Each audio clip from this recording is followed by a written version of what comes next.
नमस्कार। न्यूज़ के खास कार्यक्रम पंडोखर सरकार में आपका स्वागत है। मैं हूं देवेंद्र कुशवाहा।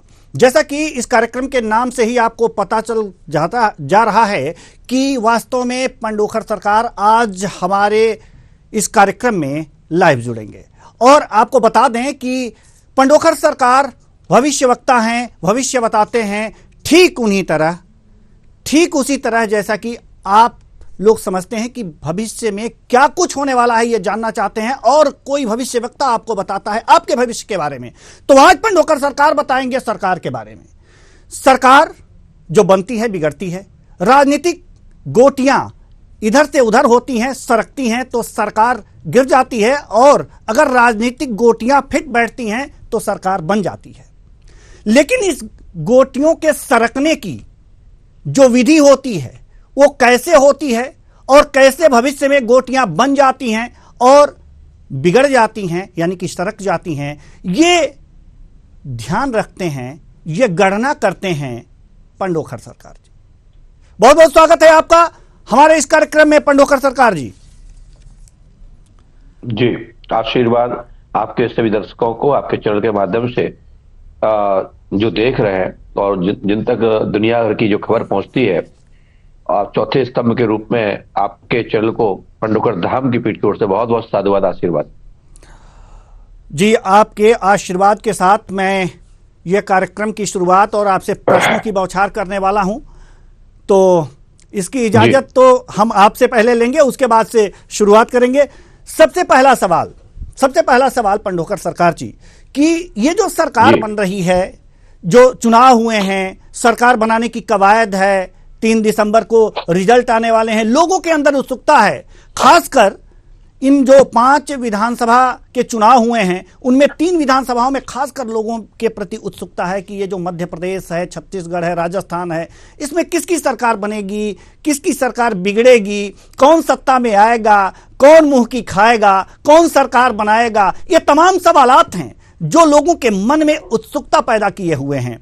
तो एक एक करके हम आपसे ये सवाल करेंगे इसके बारे में, क्योंकि आप भविष्य को बताते हैं, भविष्य को जानते हैं, कुछ गणना करते हैं। लेकिन इससे पहले हम सरकार के बारे में पूछें, वास्तव में हम आपसे जानना चाहेंगे कि आखिर ये गणना आप कैसे कर लेते हैं। देखिए, ये सब हनुमान जी पंडोखर सरकार की कृपा है। ये साधु संत, ये ऋषि प्रधान देश है, भगवान राम और कृष्ण की भूमि है, जहां देवी देवताओं के नाम से इस भूमि को जाना और पहचाना जाता है। इसलिए हमारे यहाँ पूर्व से ही ज्योतिष, पराशक्ति, त्राटक, चक्र आदि और अनुभव के माध्यम से लोग अनेक विधि से भक्तों को मार्गदर्शन करते हैं और उनको समय पर दिशा देकर के भारतीय संस्कृति, भारतीय सनातन की ओर जोड़ते हैं। ये कोई नई विधा नहीं है, ये ऋषियों की विधा है, संतों की विधा है। और संत लोग हमेशा से अपने पूर्वजों के, अपने ऋषियों की स्थानों को स्थापित कर रखे हुए हैं। इसलिए वही शक्ति के ही कारण, उस पराशक्ति के कारण, उस दिव्य ज्ञान के माध्यम से, योग बल के माध्यम से समाज में आज भी अध्यात्म का बोलबाला है, आज भी पराशक्ति का बोलबाला रहता है।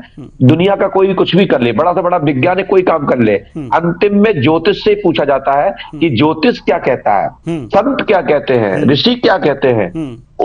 उसी आधार पर जो अनुभव मुझे होता है, हमारी परंपरा के आधार पर, हमारी विधि के अनुसार, उसके तहत मैं बता करके लोगों को मार्गदर्शन करता हूं, चाहे उसमें अच्छा लगे या बुरा लगे। हमारे लिए पक्ष 1 पक्ष 2 दोनों हमारे हैं। कभी वो हमारे थे, कभी हमारे बनेंगे, कभी नहीं थे। तो ये सब चलता रहता है। डॉक्टर के यहाँ मरीज की कोई जाति नहीं पूछी जाती, मरीज की कोई ये नहीं पूछा जाता कि आप किस दल से आए हो। तो जो मरीज है, वो बीमार है, तो जो इलाज के लिए आता है उसका निष्पक्ष इलाज किया जाता है। वही डॉक्टर का कर्म और धर्म है। यही ऐसा हमारा कर्म है, जो मेरे पास अपने ग्रहों की जानकारी लेने आएगा, अपने भविष्य के लिए पूछने आएगा, तो उसको बताना पड़ता है। इसमें किसी को अच्छा लगता है या बुरा लगता है। ये कहा जाए कि आप डॉक्टर की बात कर रहे हैं, तो डॉक्टरेट जो है वो मेडिकल की पढ़ाई करता है और तमाम जो है डिग्रियां लेता है, और फिर कभी नब्ज पकड़ के, कभी कुछ टेस्ट करा करके बीमारियों को पकड़ता है।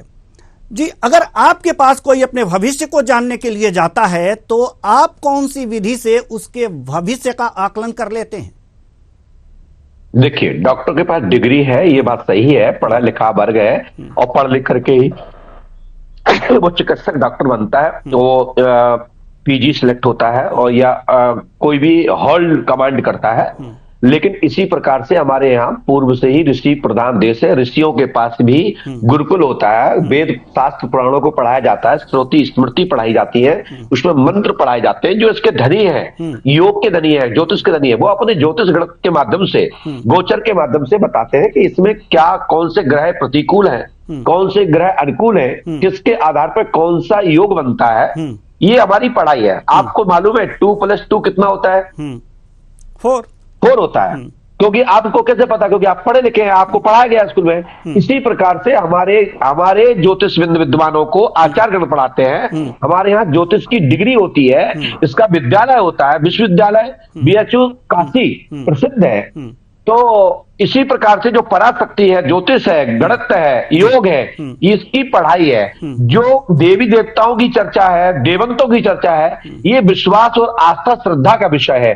तो जो जिस गुरु के द्वारा जिस तरीके से वो पढ़ाई करता है, फिर वो लोगों पर प्रैक्टिकल करके मार्गदर्शन करता है, तो दोनों लोग करते हैं। जैसे डिग्रीधारी आयुर्वेदिक भी है, डिग्रीधारी एलोपैथिक भी है। मेरा कहने का मतलब यह है कि अपनी अपनी पढ़ाई के आधार पर ही वो उपचार करते हैं। मेरी पढ़ाई आध्यात्मिक है, हमारी पढ़ाई गोचर गणित के आधार पर है, हमारी पढ़ाई आध्यात्मिक पराशक्ति पर है, हमारी पढ़ाई ऋषियों संतों की वाणी पर है, देवताओं की, देवंतों के आशीर्वाद के कामना दे करके हृदय मजबूत करके मैदान में भेज दिया जाता है और विजय पाता है। वो श्रद्धा का विषय है। और ताकत चौंक व्यक्ति रखता है, चौंक ही मेहनत करेगा, सक्रिय रहेगा, योग से जुड़ेगा और कर्म करेगा तो सफलता मिलती है। आशीर्वाद से किसी काम नहीं होते।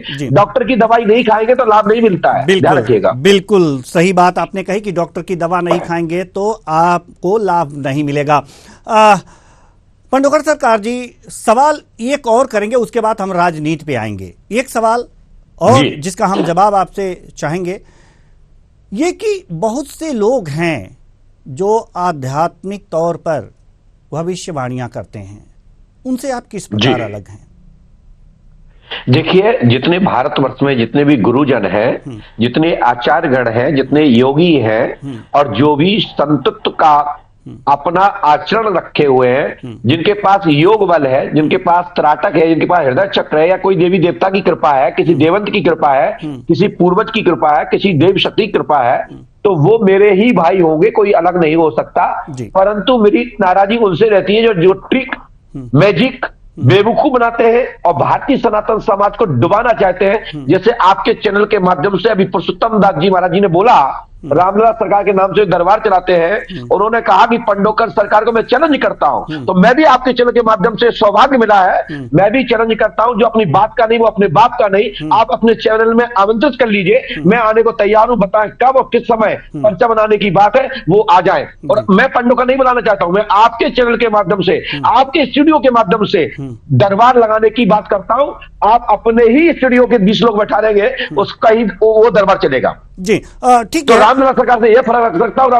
रामलला सरकार का जो नाम, राम जी का नाम जो बदनाम कर रहे हैं, ऐसे पुरुषोत्तम दास जी महाराज को मैं खुला चैलेंज करता हूं। वो अपने गुरु के शिष्य हैं, अपने जिस शक्ति को अध्ययन किया है, जिस शक्ति को वो सानिध्य में है, मैं उसी के उनको शपथ और चैलेंज देता हूं कि उनमें दम है तो हमारा निमंत्रण स्वीकार करें और तारीख दे करके, जैसे आज हमारे सामने आए, इसी तरीके से आप मुझे बताएं और मैं तुम्हारे स्टूडियो में आकर के भोपाल में ही रामलला सरकार नामक तथा कथित, जो कहते हैं हम 7 पीढ़ी के नाम बता देंगे, वे एक पीढ़ी का नाम नहीं बता सकते। वो कहते हैं हम फूल सोचोगे, हम फूल का नाम बता देंगे, वे फूल की पत्ती का नाम नहीं बता सकते। फूल तो बहुत दूर की बात है। ऐसे रामलला सरकार को के पुरुषोत्तम दास जी महाराज जी को मैं अपना बड़ा भाई मानता था, वो मानते भी है क्योंकि उम्र में वो बड़े हैं, मैं छोटा हूं। हमारी संस्कृति है बड़ों का सम्मान करना। यदि उनको अहंकार है तो ऐसे पुरुषोत्तम दास जी 24 घंटे मेरे जेब में रखे रहते हैं, नोट करिएगा जी। चलिए ठीक है, इस पर हम फिर बात कर लेंगे, लेकिन थोड़ा सा हम अब राजनीति की तरफ जाएंगे, क्योंकि कुछ और चीजें हैं जो लोग जानना चाहते हैं। लेकिन ये इससे आगे का जो आपने रामलला सरकार की बात की है और अपनी बात की है, तो इस पर हम थोड़ी देर बाद बात करेंगे। लेकिन इससे पहले हम थोड़ा सा सरकार के बारे में चर्चा कर लें, बातचीत कर लें, थोड़ा सा माहौल भी ठंडा हो जाए। क्योंकि देखिए, सरकार के बारे में बातचीत करते हुए थोड़े से प्रसन्न मुद्रा में रहना जरूरी है और थोड़ी सी प्रसन्नता रहनी भी जरूरी है, क्योंकि बड़ी अनिश्चितता है, खासकर मध्य प्रदेश की अगर जो बात करें तो यहाँ बड़ी अनिश्चितता है। कहीं बहुमत कहीं और जाता है और कुछ दिनों के बाद सरकार कभी और किसी की बन जाती है। बड़ी विचित्र स्थिति है। तो मध्य प्रदेश की क्या स्थिति होने वाली है, हम इसके बारे में आपसे जानना चाहेंगे। मध्य प्रदेश में इस समय जनतंत्र का जो मेला था, जो समागम था, पूरी दुनिया में जगह जगह पर मेला लगा और जिसमें जनतंत्र के माध्यम से अपने अपने मत का प्रयोग किया मध्य प्रदेश समृद्धशाली बनाने के लिए, अपने विकास के लिए, अपने रोजगार के लिए। उसमें मध्य प्रदेश में भारतीय जनता पार्टी के लाडली योजना के माध्यम से देखने को मिला है कि वोट मत बढ़ा और कांग्रेस पार्टी का भी जो ग्राफ बढ़ा था वो बराबरी टक्कर की स्थिति में है। और वर्तमान में मध्य प्रदेश में कांग्रेस पार्टी के सरकार बनाने की स्थिति में 11/11/2023 को जब मैंने देखा तो कांग्रेस सरकार बनाने की स्थिति में थी। अब भारी टक्कर है, लेकिन प्रथम निमंत्रण का योग पहले कांग्रेस को मिलता है। फिर भला ही वो कांग्रेस ना बनाए और भाजपा बना ले, वो अलग बात है, लेकिन पहला निमंत्रण कांग्रेस के पक्ष में जाते दिख रहा है जी। यानी कि पहला जो पाती आएगी राज्यपाल की तरफ से वो कांग्रेस के तरफ जाएगी। यानी कि अगर जो आपकी बातों पर अगर हम जो गौर करें तो ये लगता है कि दोनों पार्टियों में किसी को स्पष्ट बहुमत नहीं मिलने वाला है, इसीलिए पहला निमंत्रण जाएगा बड़ी पार्टी। और आपकी बातों से ये लगता है कि कांग्रेस जो है इस बार बीजेपी से ज्यादा सीटें लेकर के आ रही है, लेकिन बहुमत पर नहीं पहुंच पा रही है। शायद आप ये कहना चाह रहे हैं। देखिए, जो हमने 11/11/2023 को जब मैंने देखा कांग्रेस के लिए, तो 80% कांग्रेस की सरकार बनने की स्थिति थी। और दूसरा पॉइंट, जब 3 से 4 दिन जो शेष बचे, में मध्य प्रदेश में जो प्रखर तेजस्वी मुख्यमंत्री शिवराज सिंह चौहान की जो योजना थी लाडली बहना, इसका एक कमाल और जादू जब देखने को मिला धरातल पर, तो उसमें एकदम टकराव हो गया। जो खामियां थी, जो गहरे गड्ढे थे, वो एकदम भर के ऊपर आ गए और जो भारी फर्क था 150 सीटों तक कांग्रेस के पक्ष में जाती दिख रही थी। जहां ये स्थिति थी कि 80 पर भाजपा दिख रही थी, आज ये स्थिति हो गया कि 18-20 का चुनाव हो गया है। मतलब 2018 रिपीट की स्थिति बन रही है। 2000 और 2-4 सीटों का फर्क हो सकता है। हम एक बात और आपसे पूछना चाहेंगे कि ये जो आपने ये गणना की, क्या चुनाव के बाद की है कि अब स्थितियां जो बहुत टक्कर में आ गई हैं? देखिए, चुनाव के बाद तो मेरा एक फर्ज बनता है, मैं जनतंत्र को, आपके यहां से समाचार जारी हुआ था कि कोई भी व्यक्ति इस प्रकार का समाचार यूट्यूब फेसबुक पर ट्वीट नहीं करेगा। तो मैं अपने नियम को बरकरार रखते हुए इसलिए मैंने कहा कि 11/11/2023 को मैंने देखा, उस विषय पर संतुलन बनाते हुए मैंने अपनी बात रखी कि मध्य प्रदेश में कांग्रेस सरकार बनाने की स्थिति में है। लेकिन यदि 18 तारीख का चुनाव देखते हैं तो भारी टक्कर है। कोई सरकार ये ना सोचे कि हम सरकार बनाने की स्थिति, अपना अपना दाव बनाए रखें, अपनी नजर पहनी रखें और दाव फंसा के रखें जब तक प्रमाण पत्र हाथ में ना आ जाए। क्योंकि एक बार और बताएं, ये कंप्यूटर प्रोग्राम है, जैसे आपने मुझे अपनी साइट दी, मैं आपके साथ जुड़ा हूं। ये कंप्यूटर प्रोग्राम है, प्रोग्राम चेंज भी किया जा सकता है, प्रोग्राम में परिवर्तन भी हो जाता है। सॉफ्टवेयर इंजीनियर इस विषय पर बात करते हैं, जानते हैं सॉफ्टवेयर को कैसी रिमांड दिया गया है, उसको क्या डायरेक्शन दिया गया है, सॉफ्टवेयर पर ऐसा काम करते हैं। तो अपनी अपनी नजर रखें और अपना अपना जो दाव है वो भर के रखें। बड़ी मध्य प्रदेश में है। आपकी बातों से लग रहा है कि आप भी ईवीएम पे संदेह कर रहे हैं क्या, या फिर कुछ? देखिए, मैं नहीं कर रहा हूं, आप लोग करते हैं। आपके चैनल पे ऐसे हजारों बार देखने को मिला है कि जब केंद्र में सरकार आई बोले ईवीएम बदल गई, केंद्र में सरकार आई बोले फूल का दबा रहा है, पंजे में जा रहा है, पंजे में जा रहा है, फूल में जा रहा है, फूल कह रहा है, हाथी में जा रहा है, साइकिल में जा रहा है। ये इंजीनियर लोग कहते हैं। ये प्रोग्राम, कंप्यूटर प्रोग्राम जो है, अभी जब चुनाव होने के पहले ईवीएम पकड़ी गई, आपने सुना होगा, देखा होगा, उसमें इस प्रकार की ट्वीट फेसबुक और यूट्यूब पर ये समाचार फैला हुआ था, आपने देखा होगा, सुना होगा। मैं किस सरकार के प्रति, देखिए मैं कोई नेता तो हूं नहीं कि मैं कांग्रेस पार्टी का चाटुकार हूं या भाजपा का मैं चाटुकार हूं। मैं किसी के पक्ष में नहीं कहता, मैं कहता अपना अपना दाव भर के रखे हैं और जिसको जहां संदेह है उससे चुनाव निर्वाचन आयोग को पत्र लिख करके अवगत करा दें, जिससे कि कोई धोखाधड़ी ना हो पाए। जी बिल्कुल बिल्कुल, ये सही होना चाहिए कि जो भी जनतंत्र का ये है पर्व है और जिस तरह से लोग लाइन में खड़े होकर के इन्होंने अपना मतदान किया है उसका सही आकलन होना चाहिए। अच्छी बात है। अब हम थोड़ा सा छत्तीसगढ़ की तरफ रुख करेंगे। वहाँ कांग्रेस की सरकार है, यहाँ तो बीजेपी की सरकार है और वहाँ कांग्रेस की सरकार है। तो कांग्रेस की सरकार छत्तीसगढ़ में है। हम आपसे जानना चाहेंगे कि क्या भूपेश बघेल लौट रहे हैं? देखिए, छत्तीसगढ़ में आपको ये बता दूं कि मैं पूर्व में बता चुका था, डॉक्टर श्री रमन सिंह जी के परिजन लोग मेरे पास जब आए थे, जब चुनाव हुआ तो मैंने कहा कि आप मध्य प्रदेश, आपकी छत्तीसगढ़ में सरकार भारतीय जनता पार्टी की नहीं बनने वाली है, कांग्रेस की आने वाली है और ये इसको चुनाव बहुत अच्छे से लड़िए, धरातल पे अच्छे से काम की व्यवस्था बनाए। जब उनके नेतागण मेरे पास आए, मेरे पास छत्तीसगढ़ के मनोज मंडावी जो कांग्रेस के नेता रहे, जो इस समय नहीं है, परमात्मा विलीन हो गए हैं, कांग्रेस के वहां सब गद्दावर जो नेता है वो हमसे जुड़े हुए हैं। और छत्तीसगढ़ में हमारे सबसे प्रिय मंत्री डॉक्टर ब्रजमोहन जी मेरे प्रिय शिष्य हैं और डॉक्टर रमन जी हमारे प्रिय, बहुत अच्छे चाहने मानने वाले हैं। उनके द्वारा मुझे 2011 में छत्तीसगढ़ राज्य कुंभ कल्प में मुझे वहां के 2.5 लाख संतों के बीच में शंकराचार्य भगवान की गद्दी के समक्ष डॉक्टर वो थे, क्या नाम है, जी रमन सिंह जी, महामहिम गवर्नर के द्वारा जी मुझे त्रिकालदर्शी सम्राट की उपाधि छत्तीसगढ़ में दी गई थी।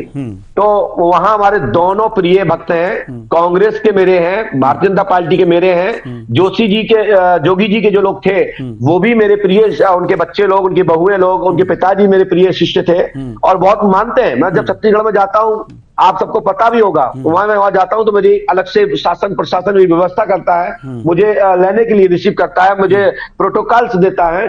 तो मैं कांग्रेस ने भी मेरे साथ में यही किया, भारतीय जनता पार्टी ने मेरे साथ में यही किया। तो मैं इस विषय पर मैं किसी व्यक्ति एक के लिए नहीं कह सकता, लेकिन हाँ, वहां भी कांग्रेस इस समय सरकार बनाने की स्थिति में आगे है और भारतीय जनता पार्टी भी मध्य प्रदेश की तरह बिल्कुल सेम कंडीशन वहां पर भी है, लेकिन कांग्रेस वहां भी भारी है। नहीं कि कांग्रेस वहां भी भारी है और फाइट में बीजेपी है, छत्तीसगढ़ में भी जैसा कि मध्य प्रदेश में है। लेकिन एक चीज, अगर जो राजस्थान की बात करें तो राजस्थान के संबंध में एक चीज देखा गया है कि वहां बारी बारी की स्थिति आती है, एक बार कांग्रेस एक बार बीजेपी। 30 साल से लगातार यही खेल चल रहा है, क्या ये खेल जारी रहेगा इस बार भी?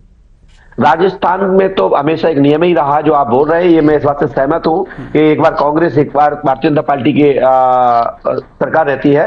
वहां की जनता बहुत अलग तरीके की है, वहां जनता सबको 5-5 साल का मौका देती है और वहां का काम करने का सबका लाभ उठाती है और इसलिए राजस्थान समृद्ध है। राजस्थान के विकास की आप धारा देख सकते हैं, लेकिन हाँ, इस समय राजस्थान में मुख्यमंत्री चेहरा को परिवर्तन नहीं किया गया है, इसलिए कुछ दिक्कत आ सकती है। भारतीय जनता पार्टी के पक्ष में जाति दिख रही है, परंतु वहां भी गणित के आधार पर देखा जाए, जो मेरा अनुभव है, जो मैं देख पा रहा हूं, वहां भी कांग्रेस भारी है। यहां भी तीनों प्रदेशों में कांग्रेस आगे है। लेकिन राजस्थान में बस आपसी विवाद के कारण थोड़ा अंतर आया है 3% का, तो इसलिए भाजपा की 2018 में वैसे रिपीट कांग्रेस है जी। कहने का तात्पर्य यह है कि 2018 में जो स्थितियां आई थी कि तीनों राज्यों में कांग्रेस की सरकार बनी थी, शायद आप ये कहना चाह रहे हैं कि शायद वहां पर तीनों राज्यों में कांग्रेस की सरकार के योग बन रहे हैं। अब सरकारों की बात हो गई, अब फिर हम चलते हैं भविष्यवाणियों की तरफ और भविष्यवक्ता की तरफ।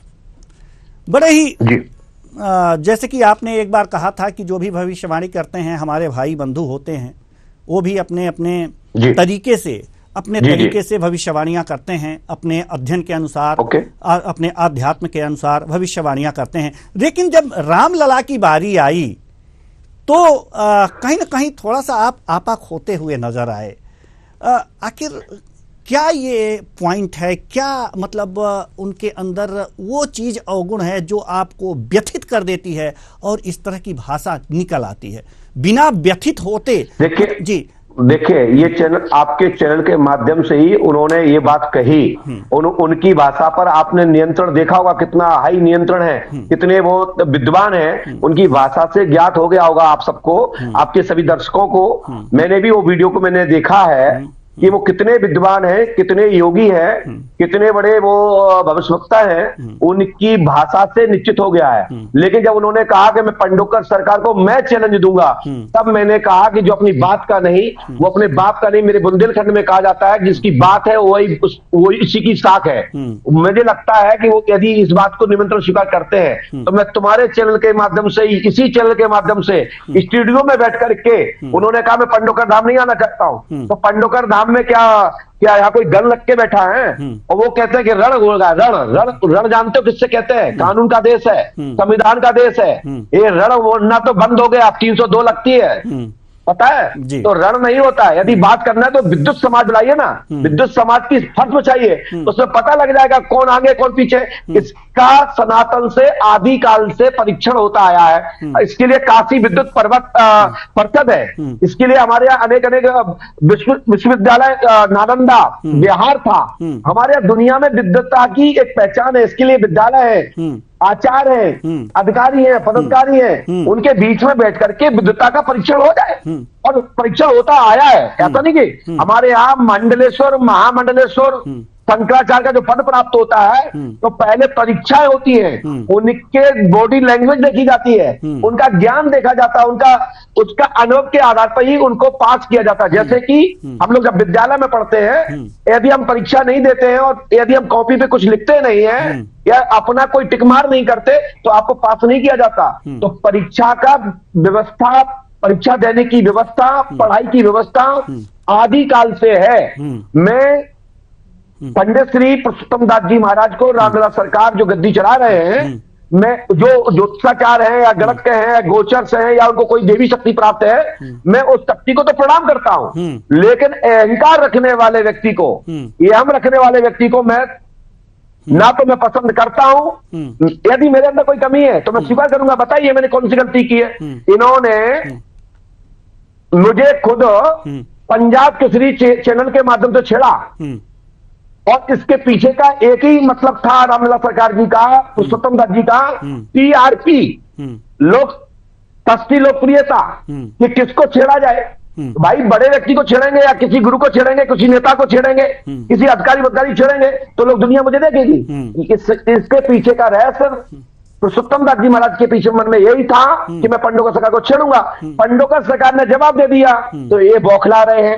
फिर इसके बाद मध्य प्रदेश में ही भोपाल में सचिन मिश्रा जी हैं, आप जानते होंगे, मीडिया से है, यदि आप संपर्क रखते होंगे, उनके चैनल पर इन्होंने इनके व्हाट्सएप पर भेजा कि देखिए पंडोकर सरकार जी ने मध्य प्रदेश में चुनाव लड़े थे, देखो ये लिंक देखो, और पंडोकर सरकार चुनाव हार गए, और यदि भविष्यवक्ता थे तो फिर चुनाव कैसे हार गए। तो हम जो कहते हैं रामलला सरकार जी से, मैंने अपने यूट्यूब चैनल के माध्यम से कहा, सचिन मिश्रा का उदाहरण लेकर के इनको लिंक भेजी, तो मैंने कहा कि मैं मध्य प्रदेश में चुनाव निर्वाचन आयोग होता है, इसका एक संस्था होती है, एक एजेंसी होती है। मैं मध्य प्रदेश में के किसी भी कोने में लोकसभा, विधानसभा, पूरे भारतवर्ष में मैं कहीं नहीं लड़ा। मैं 2 बार चुनाव लड़ा हूं, ग्राम पंचायत पंडोकर सरपंच पद के लिए, वार्ड मेंबर्स के लिए और भांडर ब्लॉक उपाध्यक्ष के लिए और अध्यक्ष के लिए मैं मध्य प्रदेश में बना हूं। इसकी कमेटी है,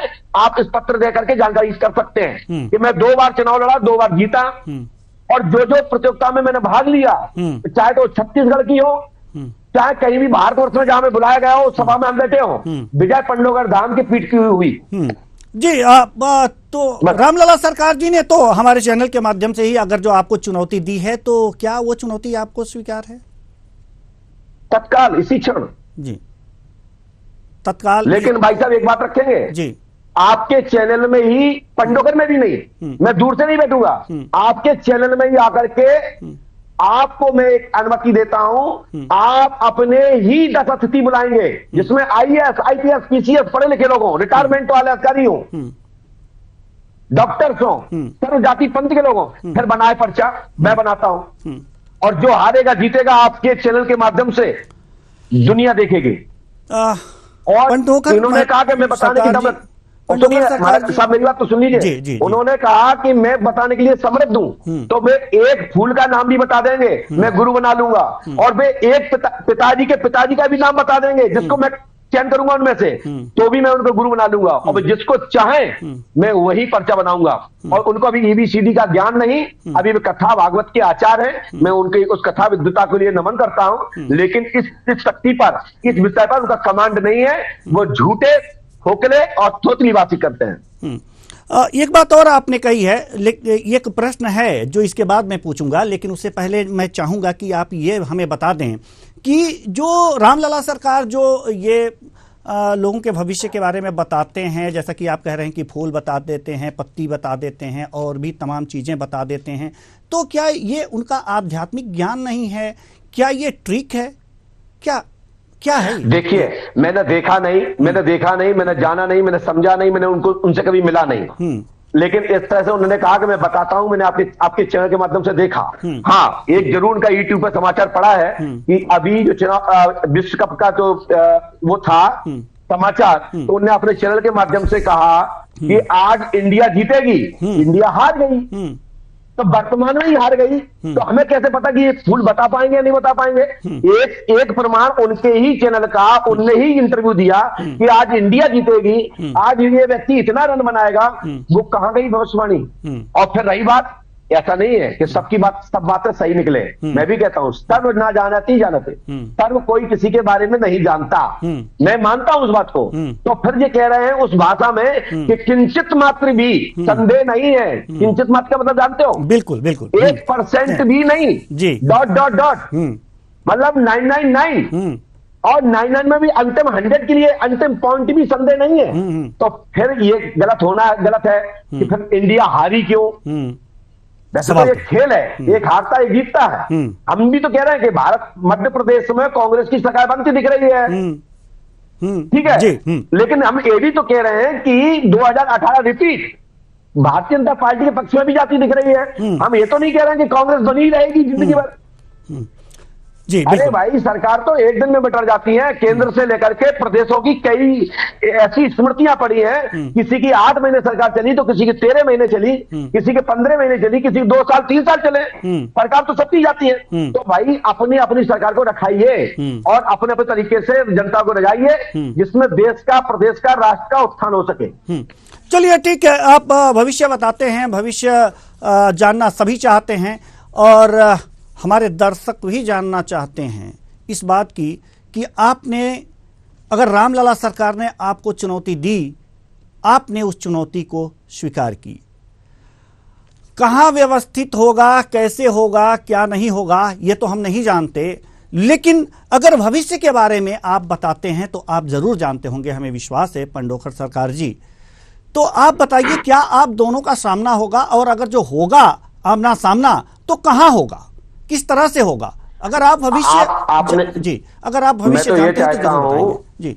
देखिए, भविष्य की बात ही है कि मैं तो चाहता हूं कि आपने अपने चैनल के माध्यम से कहा कि लखनऊ में, ग्वालियर में, दिल्ली में, मुंबई में, भोपाल में, महाराष्ट्र में, वे जहां चाहे तहां रख ले, ठीक है। और हम तो चाहते कि आपके चैनल के माध्यम से आपके स्टूडियो में हो, कि जंगल में मुंह नाची देखा किसने जी। चाहने के लिए तो बहुत लोग बहुत कुछ चाहते हैं ना, सवाल ये नहीं है हमारा, सवाल ये है कि आप भविष्य अगर जो बताते हैं पंडोखर महाराज जी, पंडोखर सरकार जी, माफ कीजिएगा, थोड़ी सी गुस्ताखी हम कर रहे हैं आपसे, करना नहीं चाहिए, विद्वान व्यक्ति हैं, बिल्कुल करिए जी, लेकिन थोड़ा सा अपना शिष्य समझ के थोड़ी गुस्ताखी माफ कीजिएगा, लेकिन हम सवाल आपसे ये करना चाहते हैं कि चाहते तो बहुत कुछ हैं, कि लोग, हम भी चाहते हैं कि हम भी चैनल के मालिक हो जाएं, ये हो जाएं, लेकिन होता नहीं है। इन्होंने चैलेंज किया, आपने स्वीकार किया और हम अरेंजमेंट करें, ठीक है, कोई बात नहीं है, आप दोनों को आमने सामने लाएं, हमने तो कोई बात पंडोखर धाम में 11 लाख रुपए का पुरस्कार रखा जी है। जी जी ठीक है, लेकिन हमारा सवाल ये है उसी कि पुरस्कार को क्या ये हो पाएगा? मध्य प्रदेश में इतने पर्चे बनाने वाले हैं, उन सबको बुला लो, निमंत्रण कर लो, हम तो 11 लाख रुपए देंगे और ताज पहनाएंगे। ठीक है, मेरा ये सवाल नहीं, 8 ही क्वेश्चन सही बता दें। नहीं पंडोखर सरकार जी, मेरा ये सवाल नहीं है, सवाल हमारा ये है कि इच्छाएं तो हैं, हम अरेंजमेंट करेंगे, चलिए ठीक है, हम चाहते हैं, लेकिन सब होता नहीं है। क्या ये हो पाएगा आमना सामना? आप भविष्य वक्ता हैं, आप इस बारे में बता दें, ये इस बारे में बताएं कि क्या आप दोनों का आमना सामना हो पाएगा? हम कराने के इच्छुक हैं, हम कराना चाहते हैं, लेकिन चाहते हुए भी नहीं हो पाता है, तो आप ये भविष्य में देखकर थोड़ी देर के लिए बता दें। व्यवस्था लेकर के कभी भी कर लीजिए, मैं तैयार हूं। मैंने बोल दिया ना, वो कभी मेरा सामना नहीं कर पाएंगे, मेरा फेस कभी नहीं कर पाएंगे वो। नहीं, आप तैयार हैं। और जिनके नाम लिए उन्होंने, दिनेश गर्ग जी का और अंकित जी का, ये दोनों बच्चे हमारे हैं और हमारे आशीर्वाद लेकर के आगे बढ़े हैं और महाराज जी के भी शिष्य होंगे, ऐसा उन्होंने बोला है। दोनों बच्चे मेरे हैं और उनके भी दोनों हैं। वे दोनों बच्चे भी मेरे सामने आकर के प्रणाम ही करेंगे और मुझे आशीर्वाद देना पड़ेगा। ठीक है, क्योंकि हम गुरु होने के नाते हम भी जब आएंगे, हम भी आपसे जब मेरा भी आमना सामने खड़े नहीं होंगे, मेरा भी जब आपके साथ आमना सामना होगा तो हम भी आपके चरण स्पर्श करेंगे, क्योंकि विद्वान और जो एक दूसरे को प्रणाम करना चाहिए। हमारी सनातन संस्कृति बिल्कुल, ये सनातन संस्कृति है। लेकिन सर मेरा सवाल ये नहीं है, भाई बोलता था, लेकिन मेरा सवाल ये नहीं है सर, जो ट्वीट किया है वो गलत किया है जी। लेकिन सर सवाल मेरा ये नहीं है, मेरा सवाल यहाँ पर ये है कि क्या वास्तव में आप लोगों में आमना सामना हो पाएगा? भविष्य की गणना कर पा रहे हैं? अरे बिल्कुल कर पा रहा हूं। हम तो 11 लाख रुपए का पुरस्कार रखे हैं, दम है तो आज हम तो कहे कोई आने वाला ही नहीं है अभी तक। हम तो बता रहे हैं, हमने 11 लाख का पुरस्कार रखा है। हाँ। और चांदी का मुकुट रखा है। हाँ। और आप आगे देख सकते हैं। हाँ। वो तो ये कहां होगा आमना सामना? 11 लाख रुपए, ये कहां आमना सामना हो सकता है? हमने तो पंडोखर धाम में रखा है। हम तो, हमारे यहाँ पंडोखर धाम पूरी व्यवस्था है। पंडोखर धाम में बड़ी बड़ी हाई टेक्नोलॉजी के कैमरे हैं और आप सबको चैनल के बुलाने के लिए, निमंत्रण देने के लिए हम उत्सुक हैं। हम तो चलिए, हम आपको अपने स्टूडियो में ही बुलाएंगे और स्टूडियो में ही आमना सामना कराएंगे और देखा जाएगा कि वास्तव में जो चैलेंज विद्वानों के बीच हमारे दर्शक भी चाहेंगे ये देखना कि जो एक ध्यान रखिएगा, अमावस्या से 10वीं नहीं होना चाहिए, बाकी हम तैयार हैं। क्योंकि अमावस्या 10वीं तक पंडोखर धाम में रहते हैं। पूरे जगत में प्रसिद्ध है कि पंडोखर धाम में हजारों लाखों की भीड़, महीने भर में 2 लाख से ज्यादा लोग दर्शन करते हैं। अमावस्या से 10वीं नहीं होना चाहिए, बाकी तुम जब चाहो तब बुला लो। जी बिल्कुल, मुझे बिल्कुल आपकी अनुमति लेकर ही ऐसा कुछ किया जाएगा। आपकी अनुमति, और मैं शीघ्र तो तुम्हारे चैनल में तो आने ही वाला ही हूँ, कभी ना कभी जल्दी 1 आध महीने के अंदर ही मैं तुम्हारे चैनल का दर्शन करूंगा, आके तुम लोगों से मिलूंगा भी। आशीर्वाद भी देना होगा आपको, आशीर्वाद भी देना होगा। बिल्कुल देंगे, बिल्कुल देंगे, बिल्कुल देंगे, क्योंकि आप तो देश के चौथे स्तंभ में भैया नारद हैं जी। और नारदों का सम्मान करना हमारा कर्म धर्म होता है। नारद की स्थिति में ला करके वास्तव में आपने कहा कि नारद हैं, तो लेकिन आप दोनों के बीच हमारे लड़ाने का कोई उद्देश्य नहीं है, बस जी लड़ाने का उद्देश्य नहीं है, यही उद्देश्य सुलह का भी हो सकता है। लेकिन सत्य सामने आ जाए, सत्य सामने आए। लोगों, सनातन को लोग बदनाम कर रहे हैं, ट्रिक के माध्यम से, मैजिक के माध्यम से लोगों को बेवकूफ बनाते हैं, वो धंधपन खत्म हो जाएगा। और भारत में तो कहते हैं जितने भी पर्चा बनाने वाले लोग हैं, एक साथ आपके चैनल के माध्यम से मैं सभी भाइयों को आह्वान करना चाहता हूं कि चैनल पे आए, एक साथ बैठे। जी बिल्कुल, ये होगा और आपके आशीर्वाद से होगा। बहुत बहुत धन्यवाद हमसे जुड़ने के लिए, बातचीत करने के लिए पंडोखर सरकार जी। तो कुल मिलाकर के यह देखा जा सकता है कि वास्तव में विद्वान आध्यात्म जब आमने सामने होते हैं, दो ज्ञानी जब आमने सामने होते हैं तो क्या स्थितियां होती हैं, इसे हमारे दर्शक देखना चाहेंगे।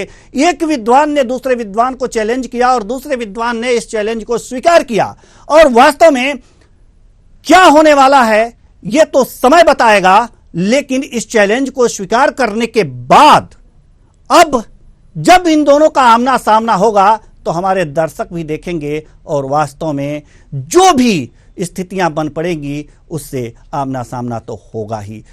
अब इस प्रोग्राम में बस आज के लिए बस इतना ही। मुझे दीजिए इजाजत, नमस्कार।